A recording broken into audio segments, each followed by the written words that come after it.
Mockbusters, the pride and joy of multinational distributors.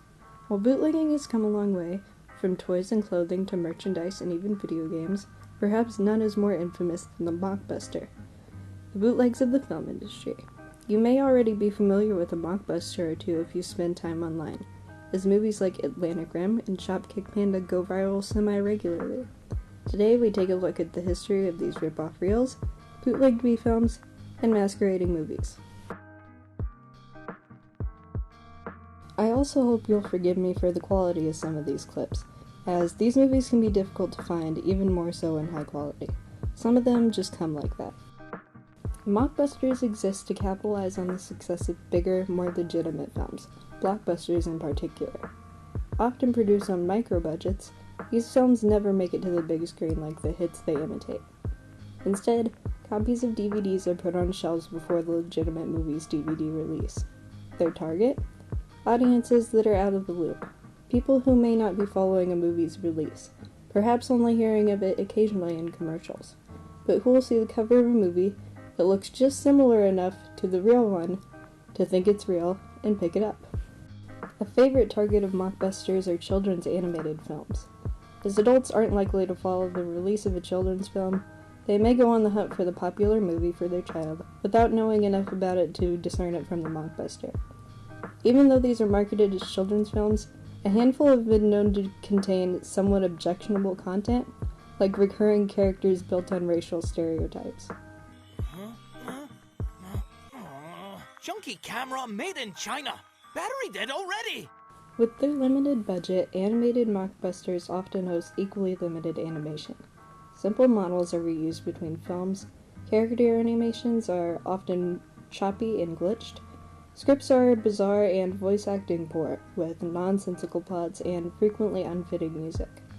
The combination of these elements make mockbusters wildly entertaining for those versed in picking them apart, but effectively garbage to the child the film was originally meant to entertain. Frequent reliance on talking and narration make films too boring for children to sit through. One of the earliest mockbusters, Van Wyck's The Monster of Peajes Blancas, capitalized on Creature from the Black Lagoon. The film received unanimously negative reviews.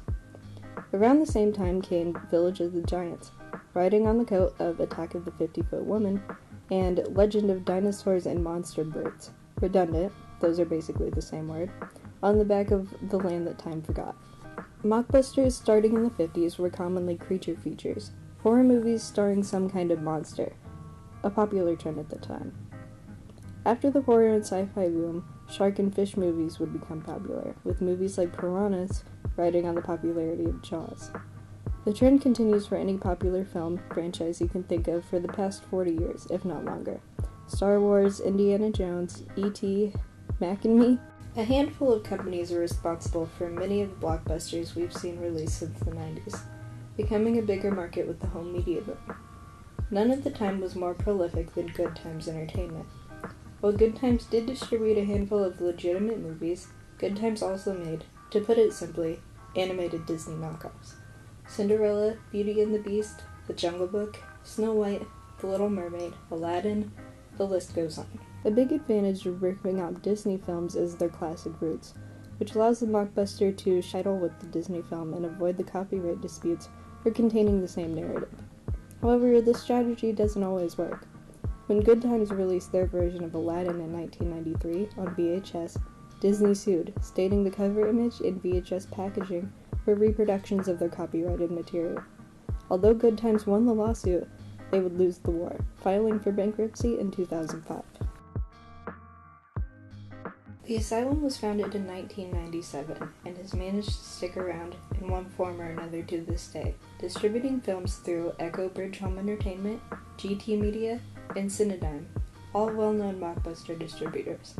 The Asylum are likely best known for their infamous Sharknado series, but they've produced a basket full of gems like Transmorphers, Snakes on a Train, Atlantic Rim, and Android Cop. While some mockbusters have a hard time taking off in the countries they originate, the international market has long welcomed adaptations of foreign films for local audiences, be that for better or for worse. Turkey in particular has produced a slew of mockbusters, commonly referred to simply as Turkish film, Turkish Star Wars, Turkish Star Trek, Turkish Superman, The Wizard of Oz, Rambo, Jaws, The Avengers, you get the idea. I also couldn't help but show you Turkish E.T., thick for reasons unknown. The advantage of foreign markets also seems to work the other way around. Studios like Video Brinquedo in Brazil skirt copyright laws and distribute films to the wider market, using the same animated assets, voice acting, and racist jokes for some reason. I don't want that Chinese guy in there with my monsters. He didn't even say anything when I showed him the cookie. Did you try showing him a fortune cookie? That could work. What do you mean, Unc?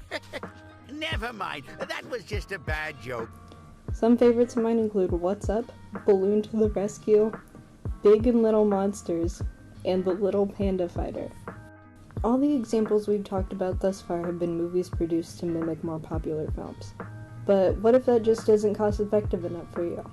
You could just retitle an existing film that you have the rights to, like The Legend of Cirilla's transformation into Frozen Land, until Disney sues you anyways. A few more of those are braver, very brave of them to choose this packaging, I know, and Tangled Up. I finally wanted to give some honorable mentions to standout mockbusters that I haven't mentioned elsewhere in the video, but I feel like you need to see these to fully grasp the absurdity of these films.